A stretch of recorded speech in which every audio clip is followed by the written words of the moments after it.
ko Saudi Arabia ta girma wani malami ba ta girmama babanka Gumi. Ko mu gane bane, ko Saudi Arabia ta girmama kowane malami ba to ta girmama babanka Gumi. An bai Faisal Award. Yawa gashi nan ma hoto lokacin da ya je karba da shi da Sarki Fahad, lokacin Sarki Fahad ne kafin ya mutu.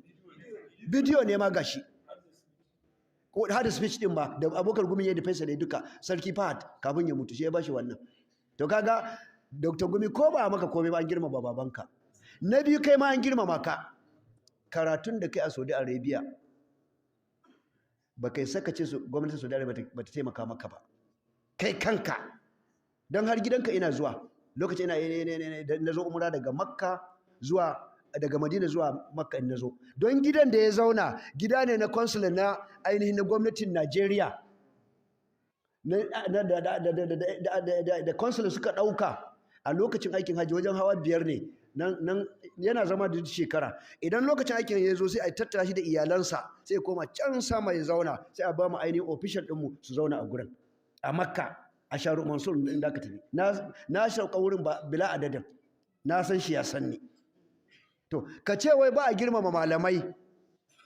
Saudi Arabia wannan baka faɗi gaskiya ba kuskure kai an girmama ka an girmama babanka kuma ma ina jin tun zamani Sarki Abdulaziz Allah ya ji kansa har zuwa yanzu nake magana ɗin nan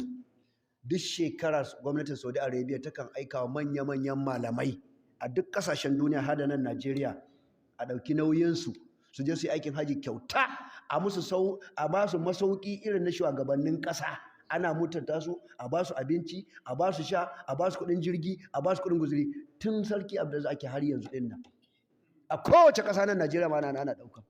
to ka ce ba girmama su wannan ba girmama mutunta ba ne su je su yi ibada su yi aikin haji kyauta duk shekara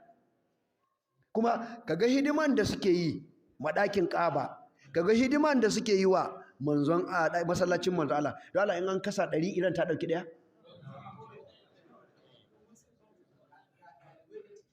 ga dalibai take diba mu ma abin nan dinta ne product dinta ne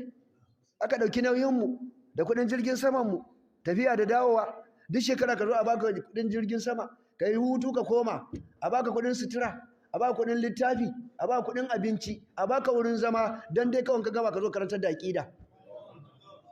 to akwai mutunta wanda ya wuce wannan haba dan gidan gomi ka ji tsoron Allah mana